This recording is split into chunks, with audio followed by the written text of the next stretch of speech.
Okay, hello and welcome back to the Do the Work podcast. Here with a returning guest today, Mr. Paul Mort. You were here, I think it's pushing on 5 years ago, actually. Uh, No. yeah, and since Really? then, I've actually deleted. I sort of started again. I did just as we were saying then. I'm like, maybe there's some stuff that I have changed my mind on. So I was like, I'm just going to delete everything and start again. Okay, And, wow, and okay, here we go. yeah, I've started from scratch. here we are. So A the whole last new set time of people to upset. There we go. the last time it was very much interview format, and I had some questions for you, some questions that other people had asked me to do. But today, a little bit of a different format. So I've got some of the stuff that you've posted on social media, Instagram, quotes, stuff like that. I'm going to fire them at you, and then hopefully you'll have a little bit more to say Brilliant, man. about them. Brilliant, man. I love this. I Um, love this format. I've never done this before. Like I said before, I've done 9 podcasts this week. So, and a lot of them end up being very samey. So yeah, I'm excited to get stuck into this, mate. Really cool We format. should we should just preface this with reason you are, as you said, whoring yourself out for podcasts.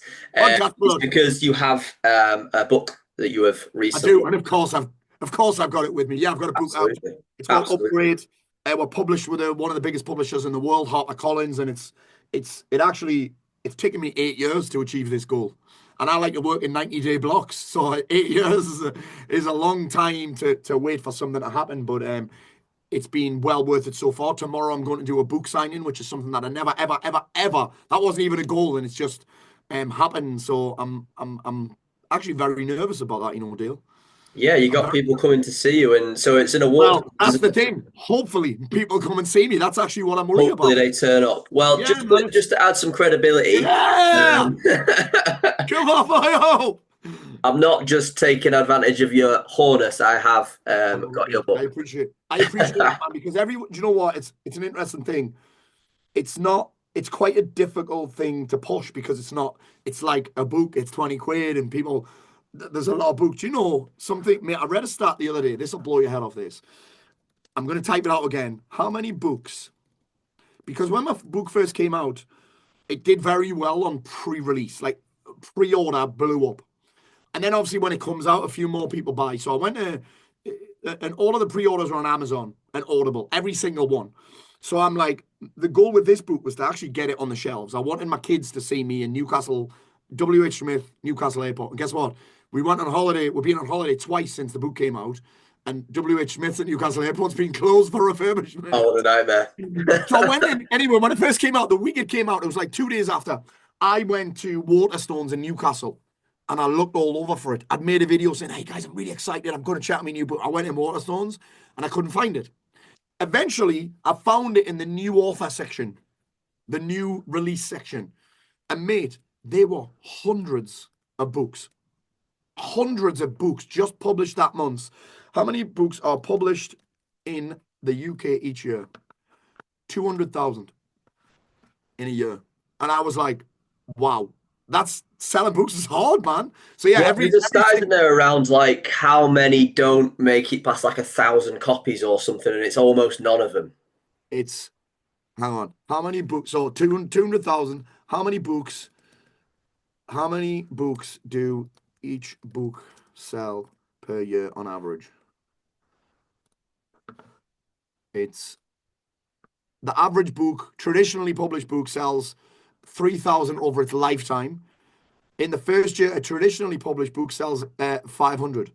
Self-published books sells around 250 in its lifetime. Isn't that insane, man? It's so hard, and it was hard for me to get a book deal anyway, hardback, simply because I'm not a big name.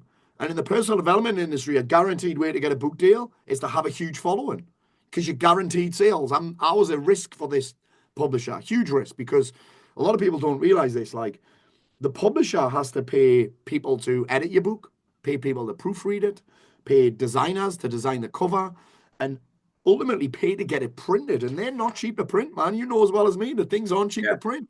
And yeah, then they've got to get it on the shelves for hardly any profit per book. So I'm like, and then they've got to pay me. I was actually willing to get the deal for free. I was willing to not get paid. They've got to pay me, and then they've got to pay royalties. They've got to pay all of that. So actually, getting a book deal, when I thought about it like that, is hard. And it's hard because it's risky for a publisher. It's mad. Yeah, all the risks on them, isn't it? Like last All time the risks you did for it, them, yeah. you published it yourself, right? Before. I've published myself before, and that wasn't really a risk because I'm in charge of like who sees it and that, and I'm not printing it. It was like you can do print on demand. Publishers can't do print on demand. We've got to get a certain amount on shelves. Yeah, which is the Yes, pre-sale and all that. it's just been a very, very interesting experience for me. And this all started with you showing a copy of my book, so I'm going to shut up now, man. No, it's good. So before actually we get on to the quotes, there's one thing I wanted to bring up is you posted, I think the other day. It's now, is it three? What is it? 3 years your sobriety now? Yeah, 3 years, 3 months, and something. I don't count it to the day anymore Yeah, yeah, because it started off with a year, mate. I was like, I told him, obviously, I've mentioned this week, and I said, and I was talking about the boozing, and I was actually talking about accountability, and I was talking about public accountability, and it started with a conversation of fear of what people think, and fear of failure, and fear of looking stupid. And everyone has it. Anybody that tells you they don't care what people think is full of it, because if they didn't, they wouldn't have to tell you. mm. I don't care what people think. Well, what are you telling me for then? Yeah, Because yeah, you yeah, yeah. think that you don't The care. best ones are the Facebook statuses that Oh, yeah. Yeah, bro. Come on, man. Say it louder for the people at the back so they'll believe you, honestly. So it all started on this fear of failure thing because I tried it before. I tried the year before. I said, I'm going to do a year booze free, but I actually didn't tell anyone. I got into February and I went to a match. I think it was Sheffield United away or something. And I ended up drinking quite heavily, actually. But really, I wouldn't, when I stopped, I didn't have a problem deal. I was maybe drinking 6 times a year, which is actually, for a lot of people, they're like, oh, well, that's not even drinking. Drank at the end of every quarter, a couple of times at Christmas. But then when I declared it, it was almost like because I have a fear of what people think. I don't want to look like a dick. I don't want to look unreliable as a business owner or a dad or a husband. That's one of my biggest fears. I don't want to seem unreliable. I think it's one of the things that I've developed over the last couple of years is just this fear of being unreliable, looking unreliable, people thinking I'm unreliable. So I said it, and as soon as I said it, it was kind of game over. I was like, well, that's it now. And then I got a year in, and I was tempted. I actually bought booze for the day that I was a year booze free. And it ended up being like, it was like 3 days before Christmas or something. I was like, I'm not going to bother. And then that's been it since. yeah, Yeah. I think I'm actually interviewing a guy on Tuesday. It's called Big Dan. It's called Talk to Big Dan. Right. And he had a big problem with alcohol. He was, I'm going to find a lot more out about it, but he was waking up, at like 4 a.m. in the morning and just drinking right Yeah. the way through. Yeah, that's heavy. And now he helps people get out of that, right? And more needs to be done. Like when this is not what we're doing today, but Yeah. more needs to be done at a government level, in my opinion, to put people off it. Let's say, in I the agree. same manner It's that a they drug. did It's a, with it's a smoking. drug. The won't know me because they make too much on tax. Yeah, that's the No problem. chance. They make too much Uh, money off it. So they're not going to stop. And but they'll they, legalize cannabis, by the way, soon when they figure out how to tax it. They'll do that yeah, next.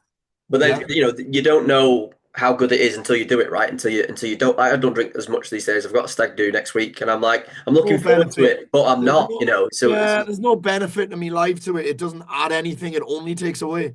It doesn't give me anything. It just steals. It steals energy. It steals time. It steals money. It steals mood. It steals mental health. It steals physical health. There's nothing it gives me other than feeling good for a few hours. short And term fix. multiple other ways to do that. Yeah, and you Yeah. teach yourself that. Yeah, I was Okay. actually, do you know what? Last week I was at a match. I was at, obviously, I'm a big football fan. I travel all over. And we were at Sheffield Wednesday versus Sunderland. And we seen a guy take a tumble all the way down a set of stairs because he was wasted. And then Mm. I thought, at the same night, I don't know why it was on my mind. The same night, it's because I'd actually been to Saudi Arabia the weekend before for the boxing, and the drinking's illegal there. And we had a brilliant night at the boxing. It's way better not being surrounded by piss dickheads. That's good. Like, I'll ask you about that after, actually. mate, way better. Like we love boxing. We love going to bare knuckle the UFC. What we don't like is guys thinking they can fight after a few beers, and they don't even like boxing. They go and sing football songs at a boxing event. I'm like, Yeah. what? Anyway, we had a meeting the thing, and people kept asking me about what was it like. I said it was like going to the theater to watch world class boxing. That's what it was like. It was amazing. Yeah. Even my was like, Dad, I love this. It was brilliant. But the week after, we were at Chevy Wednesday, and I saw two guys couldn't string a sentence together. They were that drunk, and they were all with their little lads who were like 8 or 9 years old. And I'm like, dude, imagine my kids seeing me like that. I wouldn't. Mm. That's like, bro, it made me sad actually. Made me sad. I was like, dude, what are you doing, man? Come on. And I know everyone's trying their best and everyone has their own version of what they want their life to look like and what fun is to them. But I'm It's sure not a you're good right. look, is it? You know, and you see, I Nah. see a lot of, you know, again, to roll it back to Facebook, it's like post it on, and then the next day it's like, oh, I'm so fucking hungover and never again. And it's like, I know you're going to do it next week. I know this, and you know this. Like, and it just isn't a good look, you know? I get it. I've done it. Everyone's done it. Each to their own and all that. But at some point, you can't. For me, you can't be complaining about your life looking the way it is when you're on the fucking session every weekend or every other Yeah, week or whatever it is. Like, you've got totally. to, you've got to understand that you've almost got to accept it, right? If I'm going to do this, like you said, I'm looking forward to it, but I know afterwards I'm not going to feel great. And you'll Yeah, not complain about it because you've made the decision like a fucking adult. No one forced you to do it. yeah, It is exactly. what it is, man. It is what it is. So I'm this not even, segues. you know what it is? I don't feel like I'm even on a quest with it anymore. I don't even talk about it much. I posted it the other day because three people asked me in a Q&A about it. The same people asked me whether I still train jiu-jitsu. I'm like, yeah, just because I don't post it all the time Yeah, doesn't mean you I'm not. definitely haven't been posting it as much. I know you Nah, posted it's just that some of the I find abuse it you a bit, get from I it. find it a bit boring anymore. It's not even a quest. Mm. I'm just like, well, it's my identity now that I don't drink. Yeah, it's not a thing anymore. It's just, Nah, it's not a thing anymore. It's not a. I don't even set it. Don't set it as a goal anymore. And I don't even set it as a. Do you know when you know I'm a big fan of tracking progress and writing wins down. I don't even write it down as a win now. We did our end of year quarterly last December in Durham, and I said, and people were like, "Oh, you're not gonna is not drinking for a year, not one of another year, not one of them." I was like, "No, it's like saying I went to jujitsu a bunch of times. It's yeah, yeah, it's just just a my habit. It's just identity something now. that you Yeah, do, it's just yeah. which is the ultimate goal, isn't it, for anything to be something that you do? Oh, absolutely, mate. And actually, the drinking, if I set the not drinking, fueled all the other wins anyway. That was what it was all about for me. I was like, well, I'm not gonna. The goal is not to drink for a year, but if I focused on that, all I'd be focused on is drink, drink, drink, drink. What I Yeah, was missing out on. But actually, the not drinking became a cost of entry for achieving all the other stuff. yeah. It's just it was And more of a they, task than a. It was like we all know that. Like I'm not going to celebrate. I went to the gym. I'm going to celebrate the results it got me. The not drinking became the process, the task, the strategy that I used to achieve all the other stuff. yeah, and stops the Mackey's breakfast the next day and slobbing around and all of that. Yeah. Okay, so that segues nicely onto the first, let's call it quote. So, your mental health will continue to suffer while you refuse to get a handle on your physical health. Mental Yeah. health requires physical support, whether you like it or not. Yeah. One of my favorite. That's one of my favorites actually, because no one wants to talk about it. Like when it comes to mental health, there's a message across the UK where fix, the solution is touted around and pushed as talk to someone. I'm like, okay, okay, I get it. What do I say? Who do I talk to? I already feel like a burden. I already feel like a waste of space. And now you're asking me to put more on the people that I love, right? But if I think about it like this, I had a conversation to say the other day actually about in 2012 I was diagnosed ADHD. Obviously, I've skipped around on multiple different topics already, right? Now and I learned that when they tried me on medication, it made me feel terrible. And I was like, and I learned that medication isn't a cure for ADHD because there isn't one, which tells me that it's not an illness. Now, talking is not a cure for depression. I'm not saying it's not an illness because it is. It can be anyway. So, talking, think about this, depression is not a talking deficiency, right? The reason we get depressed and we get low, and in my opinion, I got suicidal, wasn't because I didn't talk. That's not why it is. So I've got to look at something else. I didn't end up rock bottom by accident. I don't end up in low mood, depressive states by accident. That is a consequence of my habits. And it might just be my habitual thinking. It might not be because I'm drinking, doing coke, not exercising, eating shit, gossiping, hanging around with fucking dorks. Like, it might not be that. It might be just my habitual thinking. So it's as a like everything in our life, where we're at as a result of our previous actions and previous habits, and thinking is a habit. Our thinking is a habit. So, and I'm just like, when is someone gonna speak up here and say, listen, you got to level up? And I think the problem is because we're a country that is scared to offend people. where people are waiting to be offended and upset about something. I'm constantly seeing people apologize for stuff. They're having to apologize because people are trying to cancel them. Because I mean, Peter Kay threw a woman who was being an arsehole out of his gig. She was being a fucking dick. So was the bloke. They were being dicks. They were, and then they're kicking off because they heckled the comedian, got heckled back, and spat the dummy out. But Yeah. this is the same thing. I think the reason no one's talking about this is because of what might happen in the backlash. Saying just talk, that's easy. No one's going to have a pop at that. No one's going to say, oh, well, you're saying this and this is that, and I'm different and all this kind of shit. But as soon as you say something like, listen, have you thought about looking at this? People will kick off because that forces people to look in the mirror. So yeah, I did a reaction video to an amazing TED talk that I watched where a lady was saying in the 24 hours post booze and cocaine, because let's face it, most people my age do both. Most people, not everyone, most people do both. They go hand in hand, right? They did for me. Anyway, and all of my friends and all of my colleagues and most people, right? Anyway, she did a video and she was saying in the 24 hours post this binge, you're 7 times more likely to act on thoughts, on suicidal thoughts. 7 times more likely. Why is no one talking about that? It's the same. It's the same as like, and again, think about this. There's a sign in my high street every day. My high street is like, if you've seen The Walking Dead, it started here. And there's a big sign, it's a digital sign that says alcohol causes 7 different types of cancer. No one wants to talk about that either. No one wants to talk about that. It's mad. And I don't want to feel like I'm taking a shit on boozing. Whatever's up for you. But ultimately, mental health needs physical support. Because what I put in my body directly impacts how I move my body, directly impacts my brain chemistry. What's my brain chemistry? My mental health. That's it. Talking is not a fix for mental health. Can it be a tool? Of course it can. It can be a tool. It can be a start. But ultimately, you can talk all you want. But if you keep participating in the same habits, nothing's going to change, man.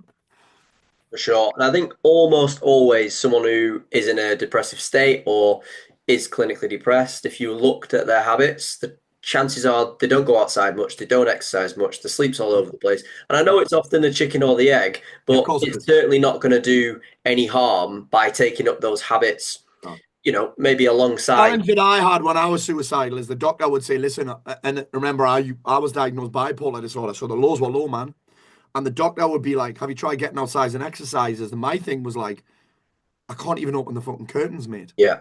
But again, I didn't end up there by accident. It's funny that because I've been off bipolar medication since 2018 and the symptoms don't really show up in my life. They try to. They try to remind me every now and again, but the symptoms kind of disappeared when I started looking at the cause. Yeah. When I started looking at when I took care of what might happen. I remember when I did my first audiobook with a big publisher in 2021, Paul Mort will save your life. The lady at the end of it, she said, Paul, do you think that was amazing? We spent the week together. So that was amazing. Do you think you'd ever end up back on the cliff? And I was like, yeah, 100%. If I stop doing what I do now and I start doing what I did then, it's like if you got in shape physically, right? You lost loads of weight and then you stop doing the things that got you in shape and you start doing the things that ended up with you looking like a bag of potatoes. If you start doing that again, guess what happens? You get fat. In fact, you get even fatter. And that's most people, right? Because they're in the cycle of lose weight, gain weight, lose weight, gain weight, and they stop doing the shit that they did to get there, and they wonder why they gained the weight again because they go back to the life they had before. Exactly. And it's the same physically.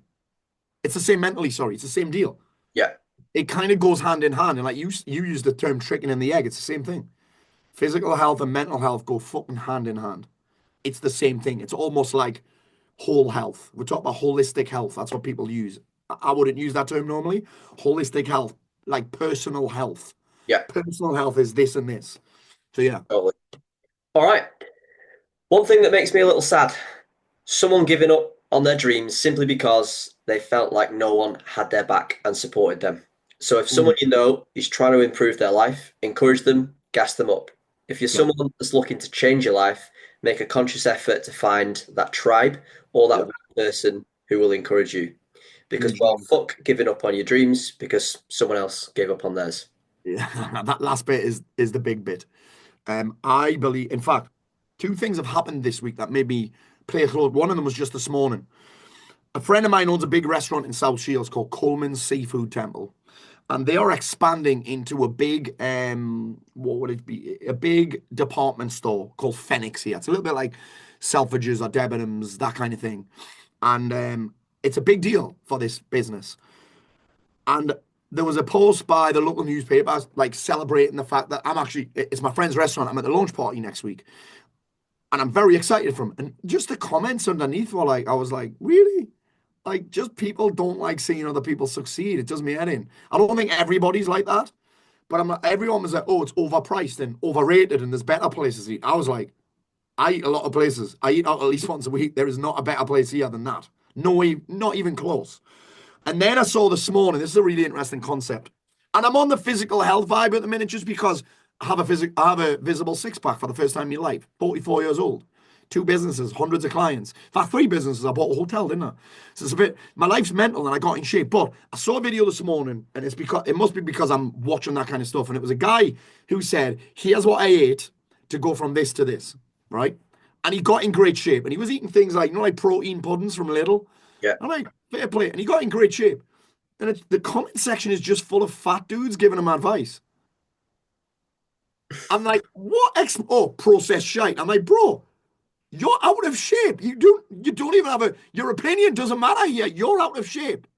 Walk the talk, man. So anyway, I love this quote because there are phases of my life where I was talking about what I was going to do about my future and people, my family, took a shit on it. And that planted doubt. It planted fear. It planted this whole, what's the point? People will try and pass their fears, their doubt, their lack of ambition, or their learned helplessness, which we might touch on later, onto you. And that plants seeds. However, and again, these people tend to be obsessed with the past or can't see beyond this week. They can't see beyond getting to Friday. So they will pass that on to you. And that can be, I'm not going to say infectious. I don't necessarily believe in all that, but it can be infectious. It can chip away at you. It can chip away because there's this thing called the law of conformity, where you will conform and you will either raise your standards or lower your standards to the peer group, the people that you spend the most time with. You either lower your standards to fit in and get their approval, because that's what we do. Even people who are lone wolves, right? They still have a tribe. They act like they're not sheep. They're just different. They're still a sheep, but they're in a different tribe to most people. The conspiracy theorists, guess who they hang out with? Other conspiracy theorists, not normal people. So they're still sheep, just they're a slightly different color, right? They're not lone wolves. So there's this thing called the law of conformity where we raise our standards or lower our standards to get the approval of the people we spend time with. So therefore, we'll either lower our standards to fit in, right, and get the approval and not fall out with people and not rock the boat, because that's not what we want to do. It's not human nature. We don't want to be kicked out of the tribe. That's what most people do. They'll lower their standards. So I'm like, okay, and I'm big on this. Listen, I have coaches in every area of my life. And I'm like, there is something special around being around people that are excited about the future, that are like, go on, go and do it. I've done it. Would you like my advice? And again, we've got people giving us advice that they're giving us directions to somewhere where they've never even fucking been. So they're actually telling us to go somewhere else, just so it's not uncomfortable for them. So this is one of the fastest ways to change your life, is to change your peer group. One of the fastest ways, because it forces you to upgrade your standards. It forces you to try harder because we want their approval. Whether we like it or not, that's what we do. That's what we do. We seek others' approval. Anybody that says that don't, are the same people that are telling you they don't care what people think. But why are you telling me then? So the peer group thing, fastest way to change your life. Who Not How, one of the greatest books I've ever read. One of the secrets to success is finding people who've already done it, finding people who are on their journey and getting around them. I think it's good to add there, isn't it? Just to jump in. Like, I think what you're not saying is cancel everyone out of your life. Great point, mate. I think what you're saying is find people that are doing what you want to do and spend some more time with them. I'm not a big believer in dropping your mates because they don't have the same beliefs as you. Let people have their own experience of the world. I'm saying if you want to get somewhere, it doesn't make sense to try and convince other people to get on the bus to a place that they don't want to go to. It makes more sense to get on the bus with people that are already on the way there. I am not the guy that's saying, hey, let's drop all my childhood friends because they're not into meditation. Let's not spend any time with my family because they don't like jujitsu. That's insane to me. Yeah, like don't go We into get the better office at because everyone at the office eats biscuits or whatever. Like you can't exactly, get away yeah. from At the that. same time, I can't blame them for my behavior. Yeah, What I'm looking for is I'm looking to rig the rules of the game so I can win. And one of the ways to rig the rules is get on the best team. Surround yourself with better players. That's how you're yeah. gonna Well, get. that's just the normal behavior, isn't it? I It talked about is. this in the last episode. Like you It is. want Yeah, to, it's kind of I like think it's in the James Clear jujitsu that world. says it. You want Yeah, the desired behavior to be where you spend your time. You know, to be the magic, normal behavior. mate. It's magic. Yeah, like if your friends and family are in direct competition with the habits or the, I think habits are boring goals, by the way. I think they're very boring based goals. I think Mm, consistency is not a goal. Again, habits are boring. That's why most people can't execute them. mm. They've got to be linked to something that is Linked to the end goal. Yeah, got to be linked to the end goal. The habits are just what's in the gap between where you are now and this exciting thing or this yeah, scary thing that you want to achieve. The habits are just the path, the strategy. Just habits for the sake of habits. People don't do it. yeah. Boring. Totally. So if your peer group is in direct competition to who you're trying to become, then you've got to find a different peer group. Not sack them off. Maybe spend a little bit less time with them. Maybe stop seeking their approval. There are many people, like I said before, that don't know what I do until they see the end result. Because I don't need to tell them. I don't need to convince them. I don't need to post that I'm doing jujitsu every day anymore. I mean, I'm not doing it every day. I'm too old for that. But I don't need to post that I'm not drinking anymore because I'm not trying to convince anybody anymore. Yeah, Yeah. and a Like, lot of it's probably if I go on a night out, I don't tell anyone I don't drink. There's it's no like point. public accountability, isn't it? Initially, I find I do that for a lot of Yeah. stuff. I'll Yeah. post workouts on there Yeah. because no one probably cares, but Yeah. I care because I want to do what I said I would in public. Do you know what I mean? You've got to use it while it's useful. Yeah, At sure, some point, it may not be useful anymore.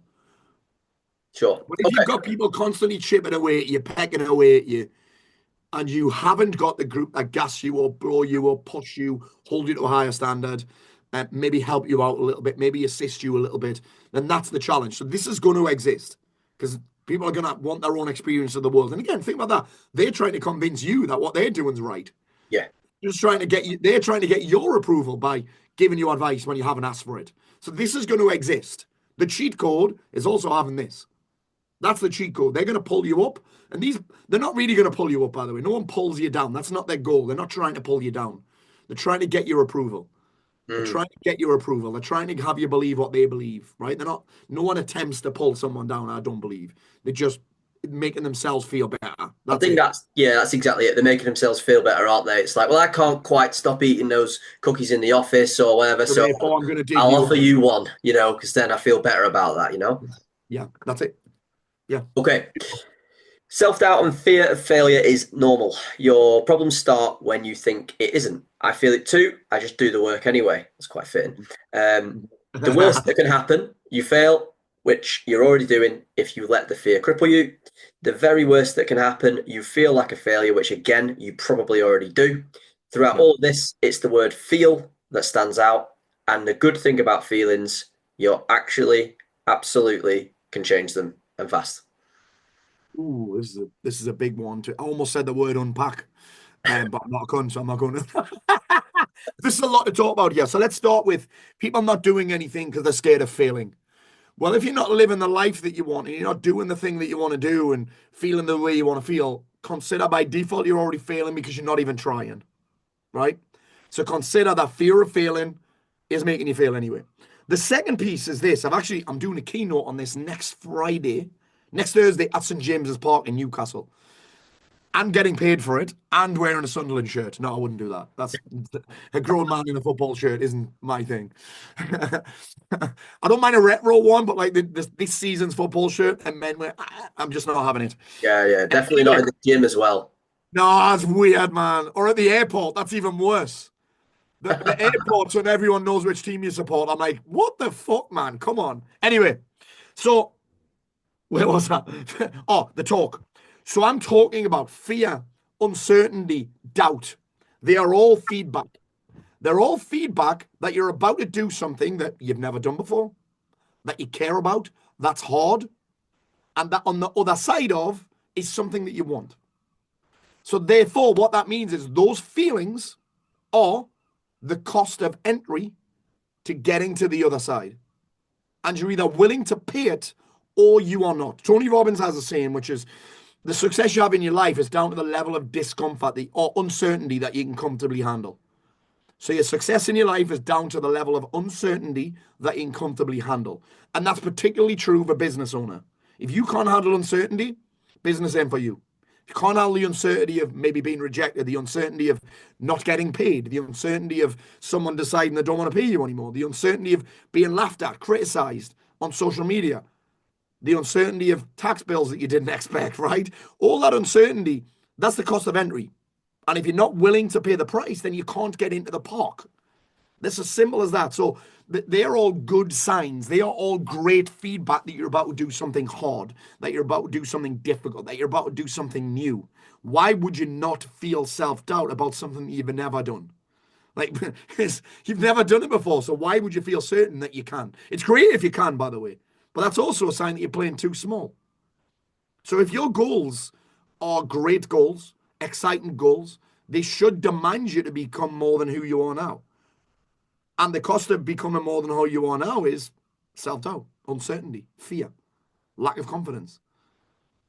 And then that links, doesn't it, back to what you were saying before? It's like, okay, well, I don't know, or I don't feel, 100% about this. So how can I feel better about it? And it's get around that peer group, isn't it? People that have, if I can see evidence that someone's done it, that's great. Mate, I've got an old school cheat code. You may not know this about me, you guys, but I didn't go on a roller coaster until I was 42 years old. I was convinced I was scared.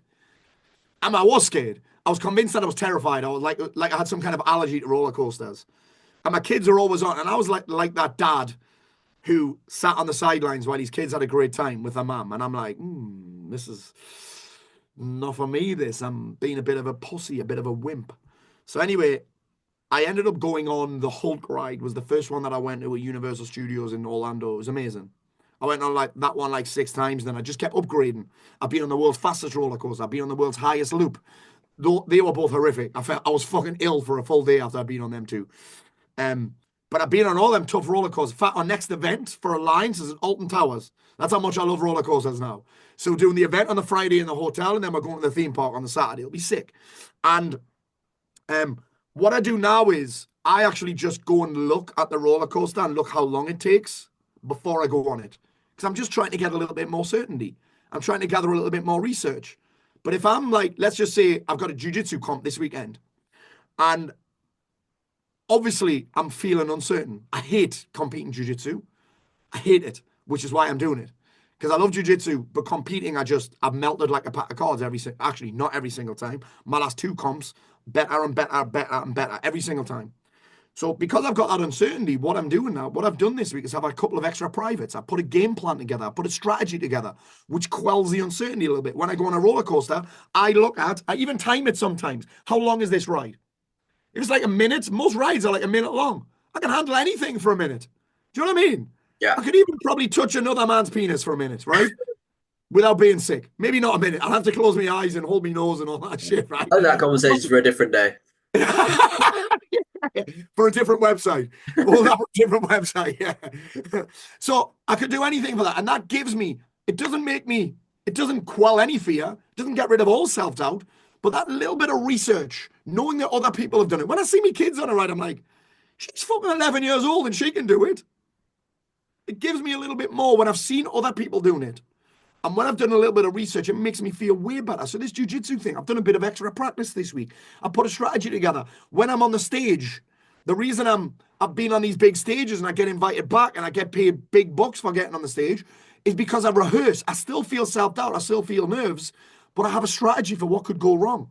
I started stand-up last year. That's the scariest thing I've ever done when it comes to speaking. Scarier than going in jails and doing talks. Scarier than being in a room full of female life coaches. Stand-up's way scarier.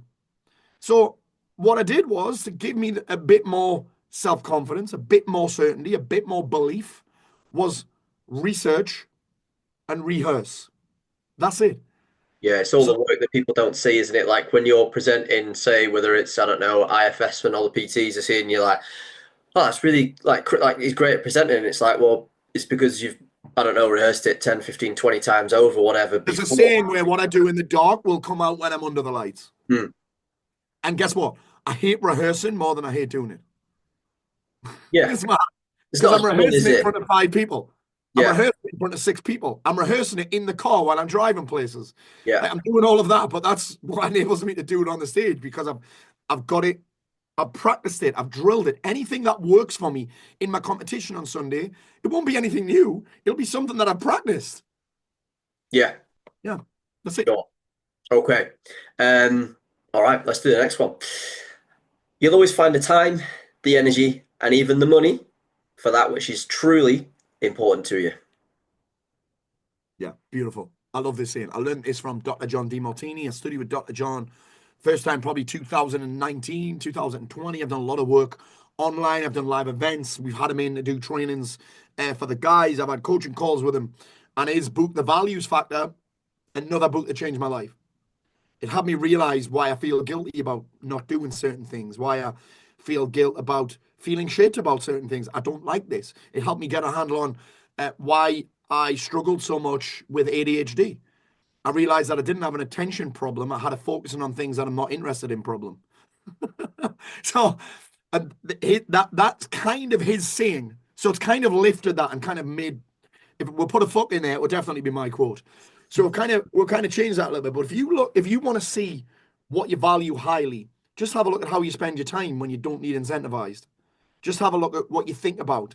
Have a look at what you spend your money on. I get a lot of grief for what I spend money. Oh, well, it must be nice to be able to buy that sauna. I'm like, but mate, I used to spend £1,000 a month on coke. And you criticize me because I've spent £6,000 on a sauna in my garden that will be there forever. I used to spend £1,000 a month on coke. So people will always find money for the things that they value. Always. Always. They'll always dedicate the time to the things that they value highest. Even if it's something that they say they don't like. No, why spend your time doing it then? No one's forcing you. So again, there's not really anything else I can add to that other than that is a statement. Have a look at what you don't need incentivized to do, what you always find the time to do. And I think the big thing is people say they haven't got time, but they do have time. They just allocate it to things that they value, and then they think they should value something else. They think they should like something else. And then they often beat themselves up. They'll either use it as an excuse or beat themselves up. Well, they don't You think that they should have to give up certain things. Like the easy one is, screen time and Netflix time. We all need our downtime, right? But I think we sort of just disregard that. And a lot of people are in the mindset of, well, I finished work and I'm knackered. And it's like, well, you're knackered because of your habits, because of the way you set things up and manage it. And when you do figure out this values thing, Dale, it makes your life easier, not harder. Mm. You kind of accept that, well, actually, yeah, the reason I bring up football in almost every conversation, even if with someone that isn't fucking interested in it, is because I value it so highly. I'll always mention jujitsu. I'll mention business. I'll mention the mindset stuff. I'll mention my kids because I value that shit very highly. So now I don't beat myself up for not being interested in things or being like, why don't I dedicate time to that? Why do I never have the energy for that? Well, actually, it's because I don't value it. I always beat myself up because I don't like weight training. I always used to do that. I don't like weight training.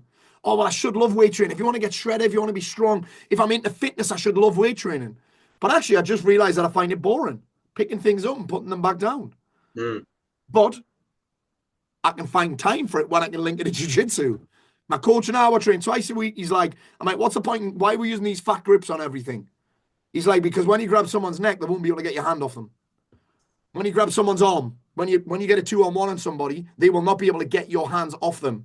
And that is becoming more and more true now. So he sells me. I can find the time for that now. I can find the energy to weight train because I can link it to something that I value highly. Yeah, and that could be linked to anything. It could be linked to, well, I want to spend more time with my kids. Well, you're going to be in better health. You're going to be able to do more things, all of that stuff, because you go to the gym, and that's just adding that extra value to it, isn't it? So, Yeah, and if there's an old thing that a lot of salespeople don't like this, right? So I have a sales team. We have 4 people on our sales team, sales and marketing team, 4 people in there. And one of them made a post that I really like, which there's a post going around the internet, which you'll have seen hundreds of times. I've probably posted it, you have too, which is people find the money for these things, but they can't find the money for this. And I'm like, and my sales team are like, well, you're attacking people for how they spend the money, right? But actually, if we look at it, they just value those things higher than this. mm. That's okay until it's not. Right. So of course you'll find the time for Netflix and boozing and eating out and whatever it is you're dedicating. Of course you'll find the time for that because you value it highly. So instead of beating yourself up, be like, okay, well, how can I raise the value of these other things? One of the biggest changes I've ever made is just stop trying to force myself to do shit that I hate all the time. Like, there's people are wanting me to do like a solo podcast on how I got in shape at 45 years old, why it's important for a business owner and a dad and a husband to be in shape.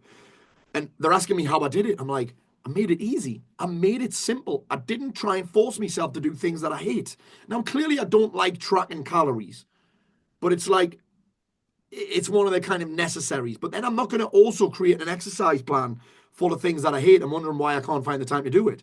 My exercise plan is legit. If I fit those two strength trainings in, good. If I don't, it's not the end of the world. My training plan is this: train jiu-jitsu 3 or 4 times a week, drink 4 liters of water with electrolytes in them, eat 2,300 calories a day. That's it. I can always find the time for those things because I value them. I mean, I don't particularly value tracking calories, but I do like having a six pack. I It's do like just weighing it up, I isn't do it? like my wife Literally. being all over me. I do like my kids saying, "Dad, will you put your shirt on?" I do like my kids seeing that example. I do like being fitter at jiu-jitsu and stronger at jiu-jitsu and gassing less because I'm in better shape. Like I'll find the time for things that I truly, truly value. And if Totally. not, I can't lie and say that I haven't got time, money, or energy. I agree. I agree. Okay. One day it will be too late to do the things you want to do. One day it will be too late to meet the people you want to meet. One day it will be too late to visit that place you want to. One day it'll be too late to apply for that job or start that business. One day it'll be too late to live that life you want to live. One day it'll be too late to pluck up the courage to go after what you really want. There's no guarantee you'll get what you want, but you're guaranteed to fail if you don't even try. Start acting like it.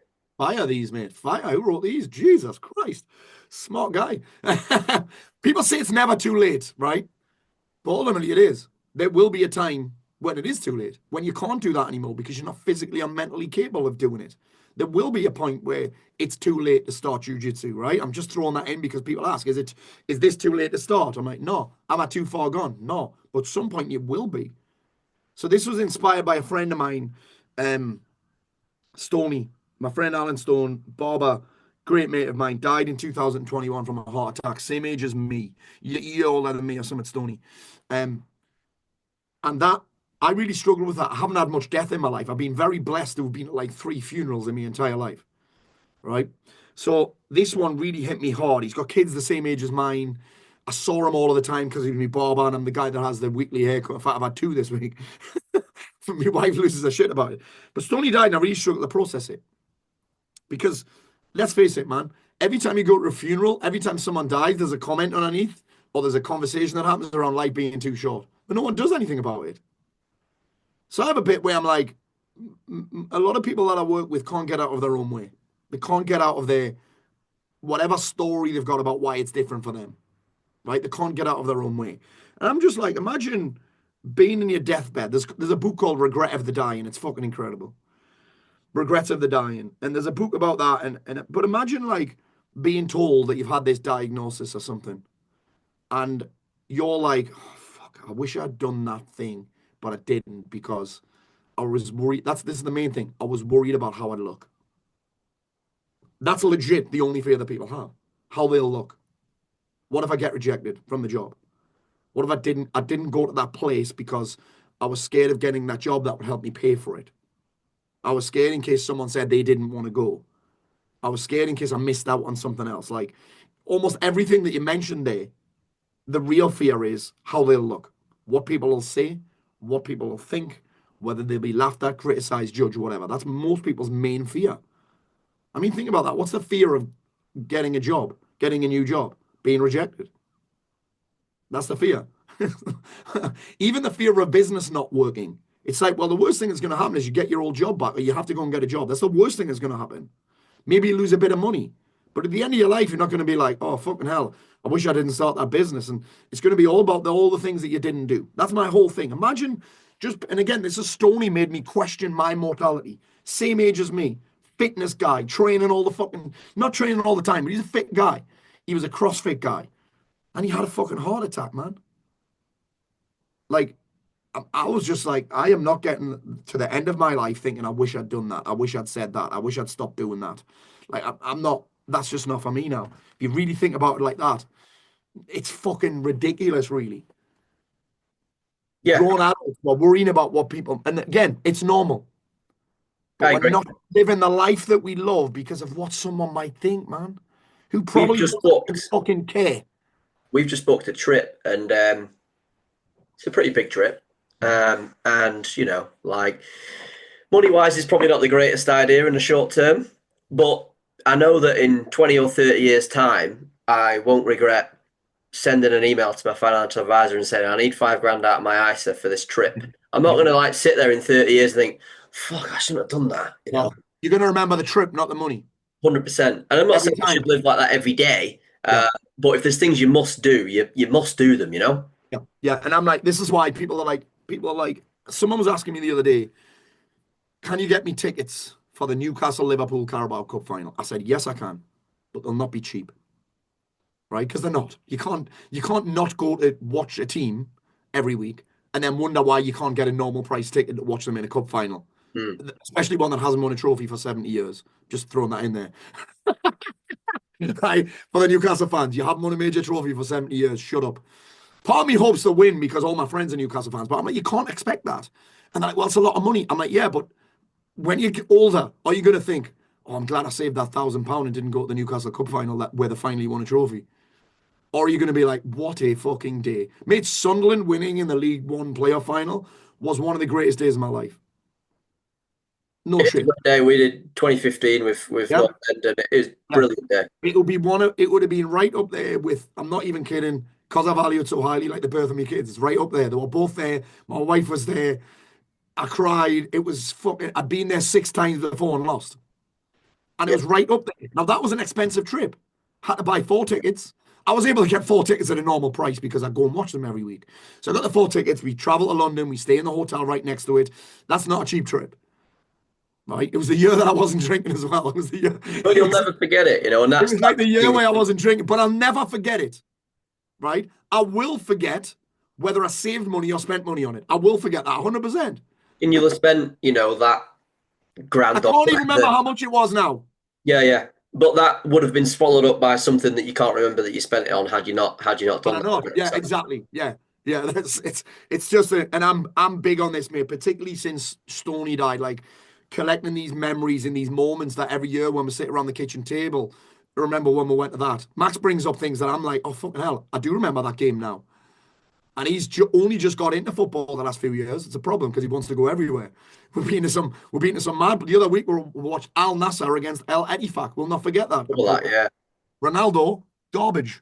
Like I'll never. I've told everyone about how That the shit he game is. where he booted the ball into the crowd, or was that a different? No, it wasn't that one. That was the one after. Yeah, he was Oh, right. terrible in this game. Don Duran got sent off in this game, but it was like that's a memory. It was 15 quid a ticket. Actually, it wasn't even expensive, and we're already there for the boxing. Yeah, The trip obviously wasn't cheap, but we'll never forget the boxing. We'll never forget the Callum Smith Joshua. There's just things that happened in that trip where I'm like, I'm not going to forget that. yeah. That was a hell of a fight. Oh man, the Buatsi Smith fight. I would have went to see that if it was the headline bill at an Yeah, arena in England, and it was like the second fight. It was on at 7 o'clock. yeah. It was Well, on it at was half past there four in was England. like a couple of sort of with respect sort of nobodies on Yes. before that, right? Yeah. And then that was the first of the main. Wow, what an amazing card! But Unbelievable, mate, unbelievable. And I'll never forget that. Again, expensive trip. And hmm, it may mean that I have to sacrifice something else. But that's okay. Think about all the money I'm saving from not boozing and sniffing all the time. yeah. Do you know what I mean? Think Well, about it's all that that. thing that you Think were about saying all the money before. that we're able to produce because my energy's way better. Well, what you were saying before about like finding the money for stuff. Like you shouldn't tell someone, oh, you're spending 60 quid a week on takeaways and 40 quid on coke and whatever, and you It's spend the truth. it does happen, doesn't it? It does. It does. Yeah, it Right. does. You'll tend to get what you settle for. So let's not settle for a life we don't want. Yeah. Yeah. And this quote is always inspired because someone always says to me, probably every quarter, when are you going to be satisfied? I'm like, well, that would indicate that I've got a satisfactory life. Who wants that? And this is actually inspired to me by a guy called Jeff Ram, who I met probably 24, 25 years ago when I first got into business.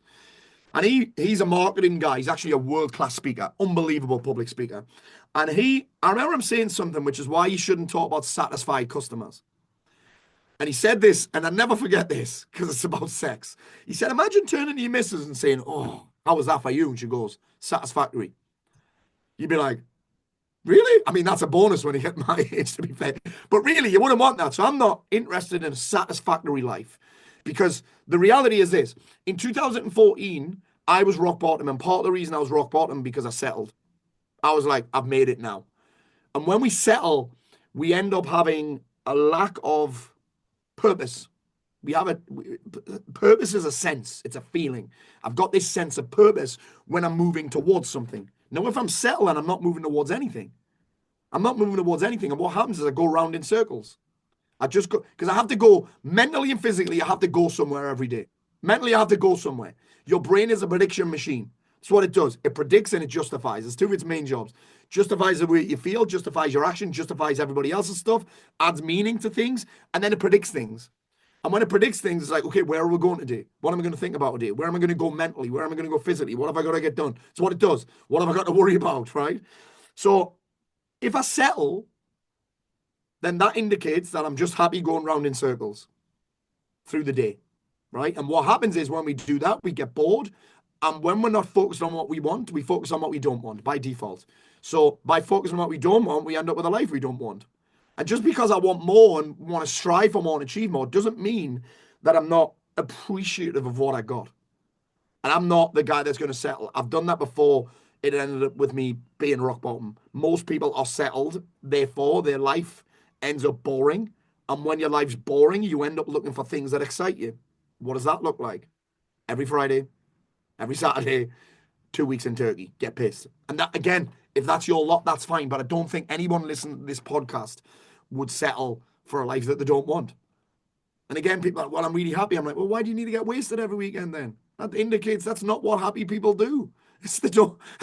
It's harder to get out then, isn't it? It's harder to get out because they shrink into that comfort zone. Then yeah, they do. Out of that normal autopilot kind of day, it's like a big thing all of a sudden is, I don't know, like in my world, a big thing is then joining the gym and doing something different than everyone else in the office because everyone else has settled for, the overweight life, let's say, Think about it. We think about it, they haven't really settled. They've stopped striving, but they haven't really settled because they're still doing things that make them feel better. So they're still goal orientated. Everything we do has a goal. There is a goal linked to it. They're just unconscious normally. I talk about this all the time. Like everyone in my world talks about like being present. I'm like, well, that's a goal. I'm being present. Well, that's a goal. You're trying to do it. I'm just grateful. Well, yeah, that's a goal. You're attempting to do it. Even people who are like, oh, you need to empty your mind. I'm like, well, how would you know you've done that? You'd still have to have the thought, my mind's empty. It's impossible. So everything we do is goal orientated. And even someone that's settled still has a goal because their goal is to do something that makes them feel better. Almost every second of the day, we're looking to feel a little bit better. Everything we do is self-serving. I want to feel it, but no one does anything to feel worse. So there's not really, settling's not really a thing. We're goal orientated, but we're going to go around you're going to go around in circles. Your brain has to have something to predict. And most people wake up in the morning, predict problems, predict things that they're dreading, predicting what could go wrong, predicting something to stress about and worry about. Whereas I'm like, well, I'm going to predict what could go right. I'm going to predict what I want. I'm going to predict who I'm going to impact today. I'm going to do all of that stuff because that's what your brain does. And it's the equivalent of, think about this whole prediction thing, your brain has to have something to aim for, something to move towards. It's like getting in a taxi and the taxi driver saying, where do you want to go today? And you just saying, anywhere. Not here. Yeah, you know what I mean? Or nowhere. It's like it's like you're getting in your car. Mentally, you're getting in your car. Physically, you're getting in your car. And you're putting in the sat nav. The sat nav saying, where do you want to go? And you're just typing in, not here. Anywhere. Friday. For me, that's no way to live. That's not for me. I've done it. You're going to invite problems then, aren't you? That things are going to happen, or you're going to fill your time with other stuff like with. Well, here's the thing, Dr. John. I learned from Dr. John. You can either seek out challenge that inspires you or attract challenge that drains you. The challenge for your life doesn't exist. So you may as well go after challenges that excite you, that scare you a little bit, because you're going to attract bullshit anyway. You're going to attract discomfort. You eventually, even if you settle, you're going to end up uncomfortable. You avoid the discomfort of being in shape, getting in shape, being healthy. You end up with the discomfort of being out of shape, fat and ill and tired. You end up, if you're in business and you avoid the discomfort of growing, right? You end up with the discomfort of no business because you avoid all the uncomfortable conversations. You settle in business, you get left behind. 100%. You get left behind because you're not evolving. You're not innovating. People want to be on board with something that has forward momentum, that has forward traction. So choosing not to grow, choosing to settle in any area of your life will result in backward steps. There's no such thing as fucking maintenance. You end up with backward steps. So you can either seek out that challenge that inspires you and not settle, or you'll attract challenges that don't inspire you, that drain you by settling. Because the discomfort's coming, trust me. Life is not a comfort-centric experience, and it'll do whatever it can to remind you of that. Totally. All right. I like this one. It's one of my favorites, actually. Somebody needs you to step the fuck up. Yeah, they do every day, especially as a business owner, right? Somebody in your life needs you. And I mainly work with married business owners with children. That's my main, I would say 80, 90% of my clients are married business owners with children. And if you are a dad, it is your main responsibility to show your children how to operate, how to behave. You're doing it anyway. So you may as well step up and be the guy that you said you'd be, the guy who I mean, most of us are operating like people who we don't want to be. We're operating like people who we said we wouldn't be. So if I'm stepping, really, I'm stepping up. I'm on the pitching deck. I'm on the screen for everybody else in my life. I am on the screen. I'm not the main character, but they can see me. I'm on the screen. I'm on deck. I'm up on the I don't know what it's called. I'm on the crease. Is that what's called in cricket? I'm on the crease. I'm on the pitch. People are watching me. People are watching me. So, and again, I think as a leader, most of our guys are leaders in the business. They have a team, they have staff, they have clients. And it's on me to demonstrate what's possible. It's on me to demonstrate energy. It's on me to demonstrate that I walk the talk to my kids, to my wife, to my clients, to my team, to my potential clients. It's up to me to step up.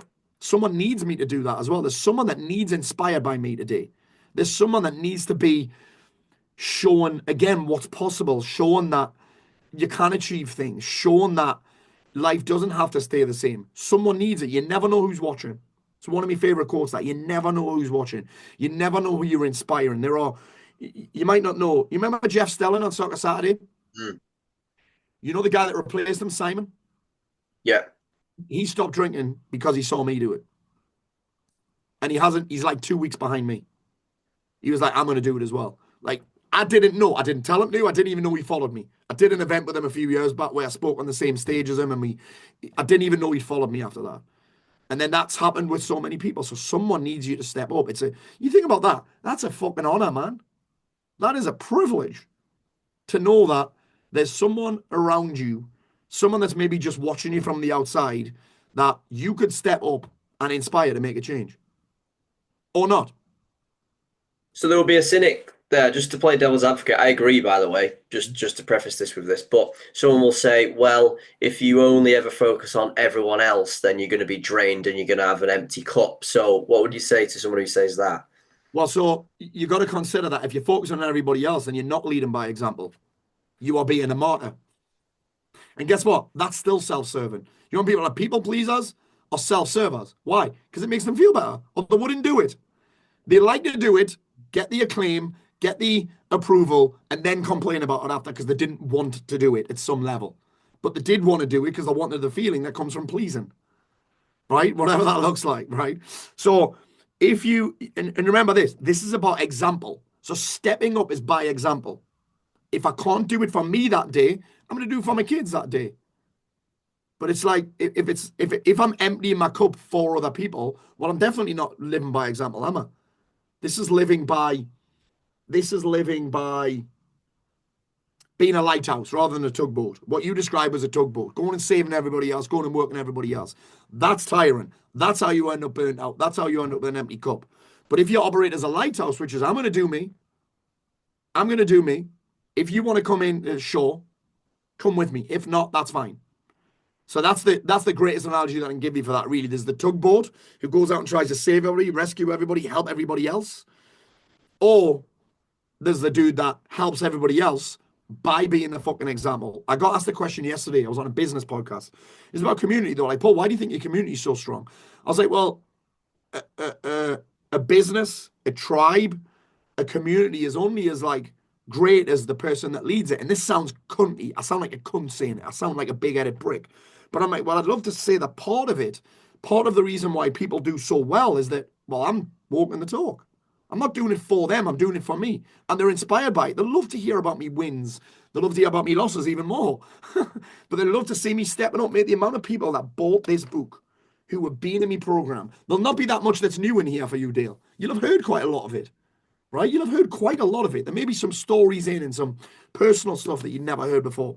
But you'll have seen some of it before. But the amount of people that bought that book because they knew that I set the goal in 2017 when I first started. They knew that. And they bought it. They got on board with it because I stepped up. And it to prove what's possible. So, yeah. It's I agree. I would say that. I didn't do it for them. Thinking of them was just part of it. Like, if I think about the perfect goal, right? And I think a lot about this. I'm putting together a training right now called How to Achieve Impossible Goals, right? The perfect goal for me has this concoction. It is exciting, so you get pumped when you think about it. It is scary, which means your arse nips a little bit. It's got to be scary because it's got to force you to grow. And the other perfect goal is it's going to have an impact on other people. Every goal that I've ever hit, personal goals, I've always thought this is going to impact someone else. I wrote the book. I think about it selfishly, but actually, I know that if I wrote a great book, it's going to get into more people's hands and it's going to change some people's lives. Full stop.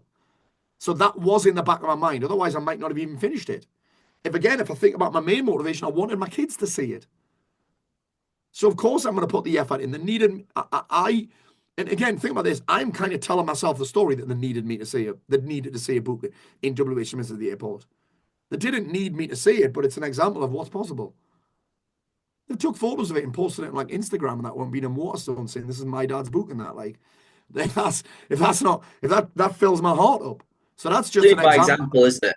And that's all it is. That's all that stepping up is. It's stepping up for yourself, knowing that you handling your own shit is a demonstration. It's a demonstration of what's possible. It's a demonstration of walking the talk. Think about how many of us dads are lecturing our kids on things. Yet get off your phone. Well, Dad, this is what my kids do. I mean, why you ignore me? You're like, Dad, you do it all the time. I'm like, I haven't got a leg to stand on then ever. Mm-hmm. Do you know what I mean? Yeah. Game changer for me recently is I delete Facebook and Instagram off my phone every day. And I have to upload it again every morning. I have to download it again every morning. And that's a pain in the dick. So sometimes I don't even know if I have today. I don't even know if I have. So you delete it every night? And every night I delete the apps. So that you don't go on? Yeah, so that I don't look. Wow. So that I'm creating an environment to win. Yeah, and that happened because I went until probably 2020 when COVID happened. I went on holiday. Every time I went on holiday, we'll do like 6 or 7 this year. I go on holiday every half term. And there was a period up until 2020, probably about 4 years, I didn't take my phone at all. And then it just gets to a point where you can't really do that anymore. Plus, I'm like, I might want to listen to music. I want to pay for things on my phone. And the time you need like a fucking COVID passport. And there's just, I might go for a run and need to ring Leslie, or there just might be something. So I delete WhatsApp, Instagram, and Facebook, and emails when I'm on holiday. And now I've started deleting Facebook and Instagram every day. Those are the two main that I'm going to check and scroll on. So I just delete them every day. It seems stupid, but it gets my screen time down, and it stops me from even wanting to pick it up because there's nothing to check. Yeah, so you're just in and out. You're putting your post on or whatever your daily post, and then you're getting out. Yeah, I get out. Yeah, as much as I can. And again, there might be a few hours where I'm like, right, I need to interact in the stories. I might want to answer a few questions. There's some things where I'm like, yeah, I'm going to use it. But then as soon as I've finished work, I'm like, okay, that's my sign that I'm out. Yeah, it's like a work. My mornings is my time where I get most of my work done. So the apps don't even go on then. So a lot of the time I use Meta Business Suite to post. That means that there's no feed. Yeah. So most of my posts actually happen on Meta Business Suite from my laptop, not my phone. Yeah. Yeah. Okay. You're always in control of how you feel, and you can change it in an instant. This is one of the things that triggers people the most. It's one of the things that triggers people the most. It's something that I learned again back in the day. Tony Robbins, you're talking 2001, on his Get the Edge DVD box set and CD box set that I used to have to listen to on a portable Walkman CD player, and I still have the box set. It's actually downstairs in the office there. And when I heard it, like most other people, I was triggered because we like to be victims to our feelings. Well, it's not my fault. Well, it's not on me. That statement there forces you to have a look. Well, if I'm not in control of how I feel, who else is? Well, he makes me feel like that. I'm like, but does he? He's just doing what he does. He said what he said. It's up to you how you feel. Because if I'm not responsible, then who is? Someone has to be. Well, it's just the way I am. So it is you then. So here's an example that I used to use a lot of the time on the stage. I'm like, tell me about something that pisses you off. Within a minute, the person talking about the thing is pissed off. They change the way they talk. You can change you can see the change in their posture, the facial expressions. They'll change the way the speed. Talk about something that makes you excited. Again, same thing. You start to get excited. That demonstrates that you're in control of how you feel, and it's controlled by what you're focused on. Full stop. It's controlled by what you're focused on. I learned most of this from Dr. Joe Dispenza. I've done a lot of work with Dr. Joe as well. Been to a bunch of his retreats, his courses, done a lot of his online stuff.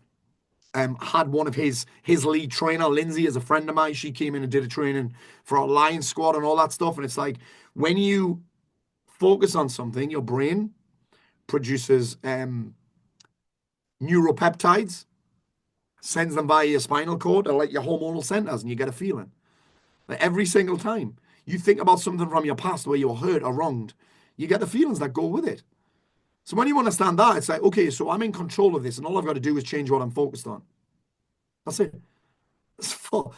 That's as simple as it is. I could sit next to you and I could ask you questions that will trigger an emotion every single time. And that goes to show it's not my questions or what I'm saying. If I started criticizing you right now, you'd start to get pissed off. That's normal, right? But you can change that in an instant. You say this all the time. You've seen how much criticism I get online for the things that I say, the things that I do, the things that I believe in. Even when I just talk about the fact that I'm not drinking, people get triggered. I'm like, what? When I talk about money, people get triggered. But then at the same time, other people aren't triggered. What's the difference? What they're focused on.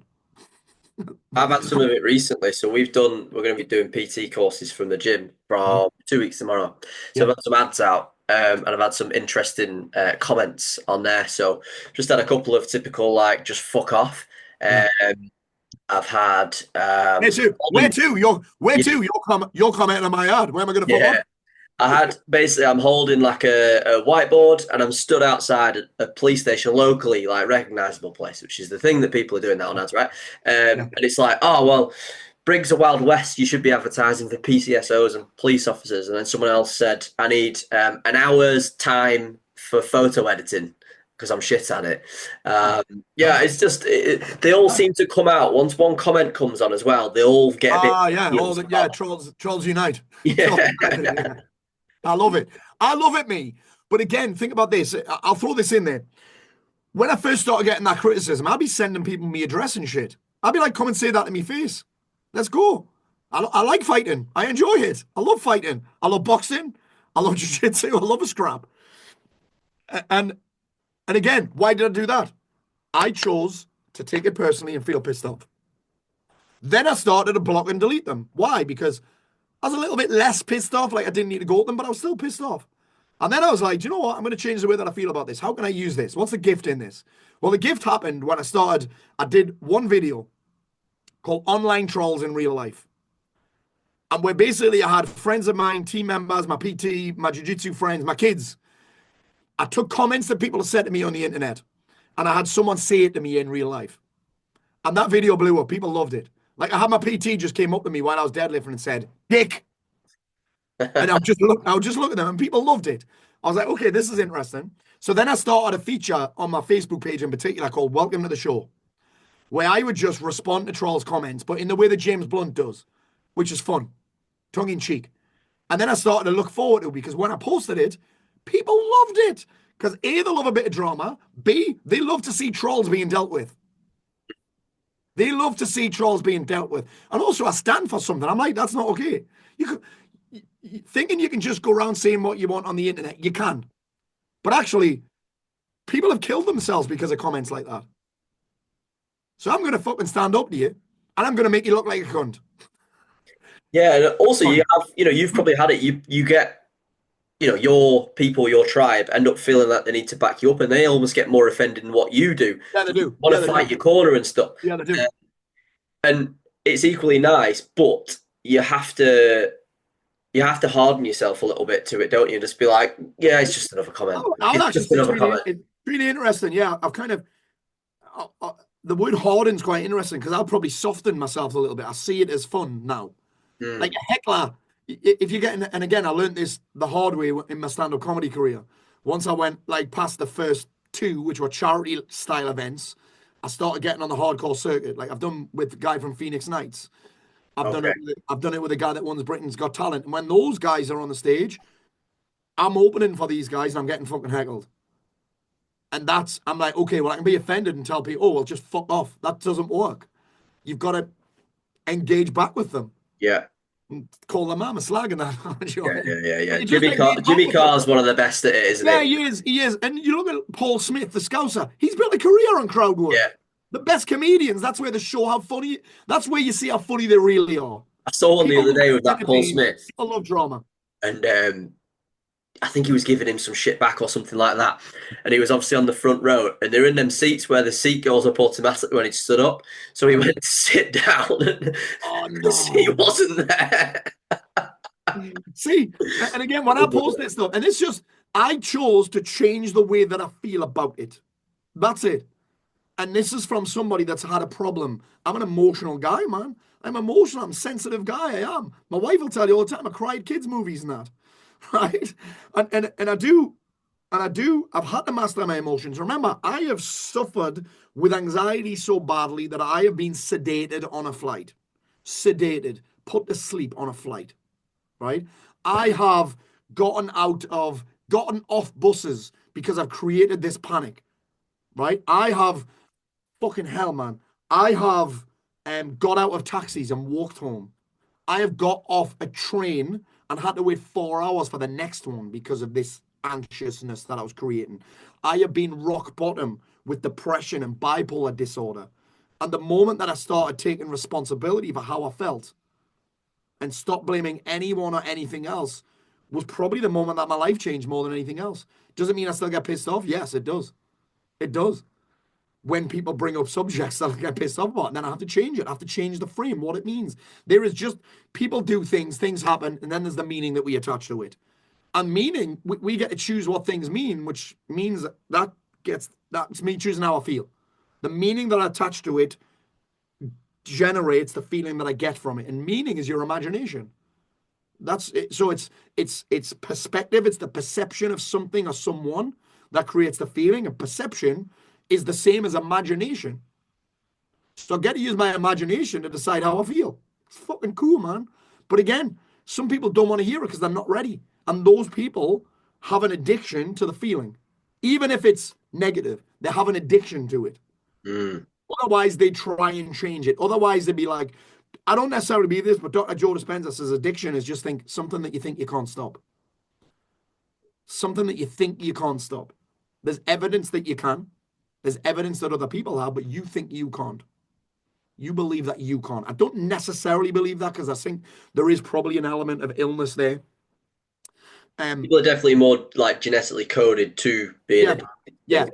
And people that get addicted to the feeling. Some people are addicted to the feeling of stress. Some people are addicted to the feeling of anxiety. Some people are addicted to playing the victim because they get attention or they get affection or they get love by playing up. And again, I'm not saying it's everybody, but some people do. The moment that I took charge of how I felt, which came from the meaning that I attached to things, what I was focused on, where my attention is, that was the moment my life changed more than anything else. All right. And by the way, I'm not saying that I think all feelings are useful because they're feedback. Feelings are just feedback. Otherwise, they wouldn't be there, would they? Yeah, feedback on what I'm focused on. Yeah. Right?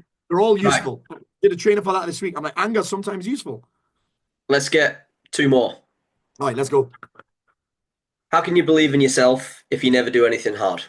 Bro, you have chosen fucking bangers here, man. Yeah, so I obviously deal with a lot of people who are like, if I do it if I believe in myself. My self-belief's low. I'm like, well, of course, you never do anything hard. Belief comes from benchmarks. Every time I do something hard, even if I fail at the thing, I can take confidence from belief from the fact that I fucking tried. Confidence is created, and it's created through progress and effort, and it comes after the thing, not before. People are waiting for this self-belief to show up before they've done the thing. It's not going to happen.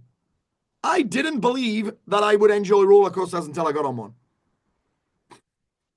I didn't believe that I would do Everest Base Camp. I didn't believe that I could get a blue belt in jiu-jitsu. I just did the work. The greatest example I've ever heard of this is, and I think I'm the person that's told this story. I think I was like, wow, there's something in this. Emma Raducanu, first ever qualifier to win the US Open, had a flight booked home for the day after our first match, which wasn't even in the main tournament. It was in qualifying. She had a flight booked home for a day after, and she won the tournament. She didn't believe she could even win the first match.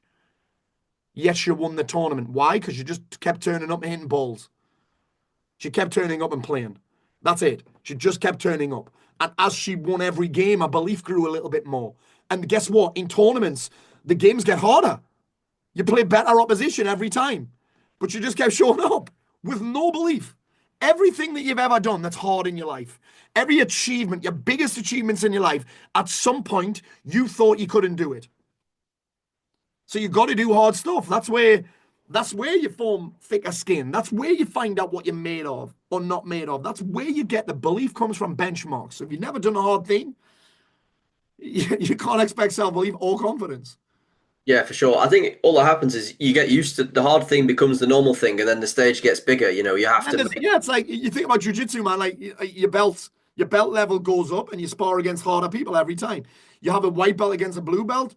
99 times out of 100, the blue belt's going to win. You have a blue belt against the purple belt. 90 times out of 100, the purple belt's going to win. The purple belt, you go up the levels. But that's actually how you get better. I don't get better rolling with white belts. I get better rolling with people that are better than me, doing hard rounds, not easy rounds, hard rounds. Yeah. You Okay. you got to seek out this discomfort because that's how you grow. Last one. I see it all the time. People commit to big goals, then try to back out when it gets uncomfortable. They run away at the first sign of discomfort, and that's exactly why they stay stuck. Success isn't about convenience, it's about following through, especially when things get tough. If you sign up for something, commit. If you say you'll do something, follow through. Because every time you quit, you reinforce the habit of giving up when things don't go your way. Yeah. That's why so many people never reach their potential. Do what you say. This kind of fits with. I only posted that last week, I think. Yeah. Yes. That was on the back of guys joining me program and then backing out when it got hard. I'm like, what the fuck are you doing? It was a rant, really. It was a rant. I'm like, bro, journaling's too hard, Paul. I'm like, well, of course it's hard. You've never fucking done it before. Well, I'm not going to do. All right, then, stay the same. That's the option, right? You've got two options: do the hard thing or stay the same. That's the reality. And people back out when it gets hard, not necessarily because they're weak, just because that's what they're used to doing.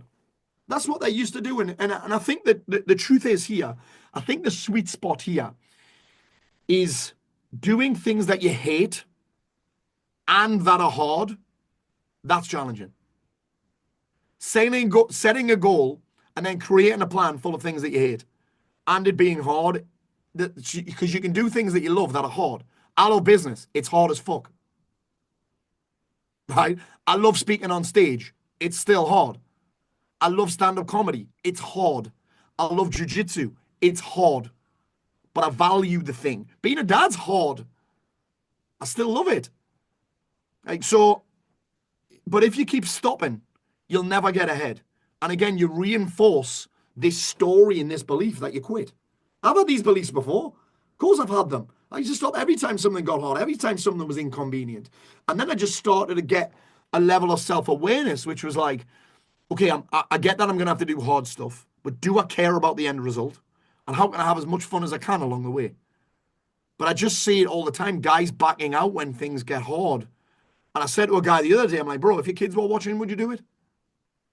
Or would you stop because it's hard? What would you tell them? Would you be, oh yeah, just, I know it's hard. I know you really want the thing on the other side of it, but it's just quit. And I don't think there's a problem with quitting, right? There are a lot of things we should probably quit, right? There are a lot of things that we should probably stop doing. But if you give enough of a fuck about the goal, and the plan is one that you said you would execute, and you said you would do it, do it. It's about this reliability thing. I do not want to be known as unreliable. So number one, I'm careful with the commitments that I make. I take my time when I set goals. I take even more time to build out plans that aren't full of shit that I hate, that I've said I'd do before and didn't do loads of times, right? That aren't full of shit that I hate. And then when it gets hard, that's the time to get excited, man. That's the time to get excited. I love it, right? I see guys give up on social media and trying to make money in that all the time. I'm like, I love it when a post flops. People don't see these posts because they're flopped, right? The thing, every post that I make, like loads of people comment, and I'm like, well, no, look at this one. The reach is 5. The comments are 0. The likes are 0. I love that because it's a game, right? You've got to think about this. The things that are hard, I mean, it's just a game. How can I make it easier? Why didn't that work? How can I make it work next time? But yeah, it's a, and again, that's just a statement that I believe in 100%. Backing out when things get hard reinforces the fact that you're fucking soft. Right? What a way to wrap it up. And again, I don't think there's anything wrong with quitting when things are hard. But then if it's something that you care about or that you say you care about, right? And it's just a challenging period, then that is a problem. But if it's something where you're like, actually, do you know what? I don't really care about that goal. That's okay. But if you consistently quit and look for a way out, every time something gets hard, you're reinforcing the fact that you're fucking soft. And guess what? Here's the big killer. You're demonstrating to everybody else that you're fucking soft as well. And people get fed up of your shit and they don't believe you anymore. And then that's why, it happens. Obviously, I mainly work with women, and it's like, that's why the husbands don't support them. It's because every single time that they've started a weight loss journey before, they've stopped. Yeah, so they're like, I can't be asked getting energy to support you because you're just going to throw the towel in. So you got to we had a great conversation about this earlier on where we were talking about getting around people that'll push you with. The reason these people are usually criticizing you and saying shit is because you've given up so many times. You've said it and you didn't do it. You've broken so many agreements and so many promises that these people don't trust you. I very rarely get questioned when I say I'm going to do something anymore from anybody. And that's not just because of the people that I surround myself with. It's because trust is a function of results. My wife will say to me, I'll make a decision. Like last year, I shut down a program that made 400 grand a year. I shut it down. She questioned it a little bit, but she trusts me because I've made decisions like that before and followed through with them. I've said I'm going to do something before and followed through with it. And I've done what I said I would. It's annoying sometimes, that statement, doing what you said you would. But I'm careful with my agreements. I'm careful with my commitments, and I'm going to follow through with them. Again, I'm not perfect, 99 times out of 100. Because, mate, this weekend, this jiu-jitsu comp, right? I have every excuse in the world to pull out, right? So I can't do a water cut this week because I've got a book signing tomorrow. I can't be pissing every 5 minutes. I'm 81.5 kilos. The two options were this: 79.5 kilos, which I wasn't willing to do. I wasn't willing to cut that weight, or 85.5, right? So I can only enter the 85.5 division. 4 kilos too light. Everyone else will be cutting weight to get 85.5. Yeah. My life's fucking mental, though, right? So yeah. I'm going in 4 kilos light. There's no one in my age category in that division. So I'm also fighting 30-year-olds. I'm 45. Also, nobody that I know is competing. So I haven't got anyone in my corner. I'm going on my own to the age division lower, 15 years lower, and to the 4 kilos higher category. And bear this in mind, I've never won a jiu-jitsu match. I've lost every single time, right? And I'm still going because I said I would. That's it. That's it. Yeah, that's it. I love it. But that's just you demonstrating what you're speaking about as well. It's good to give examples, isn't it, at the end of the day? Yeah, it is. And again, I said to my kids, do you think I should do it? My son straight away, yeah, he said you would. Why would you not? Yeah. He's very logical. He's not emotional. He's like, yeah, he said you would. Why would you not? Love it. All right. So, Paul, thank you very much. Amazing. My pleasure, sir. I've had a great time. Very different format that I love, mate. Good stuff. Where can people go to find your book? Well, if you're still here and you haven't been offended by all of the mad shit that I've said, Amazon is the best place to get it. They'll often put great deals on for the book. In fact, they lose money on the book sometimes, I'm sure. They're dropping it. Sometimes it's 11 quid, sometimes it's 17. I am not in control of the price. I don't get paid. People are like, oh, well, do you not get? I'm like, I've been paid already, man. authors get like 50 pence a book. It's not about that. I have written a book that I believe will have a great impact on anybody's life. You can get on an Audible. Other than that, the best place to reach out to me, to contact me, is always on Instagram, because that's the most fun platform for me. Less trolls on there, less negativity on there. I'm more in control of what I see, and it's a bunch of fun. And that's where I interact with most people on there. Amazing. Make sure you get the book. All right, Paul, thank you again. Thanks for tuning in for today's episode. I hope you found that useful and valuable. If you'd like to hear more from us, all you need to do is hit the subscribe button, and we'll see you on the next episode.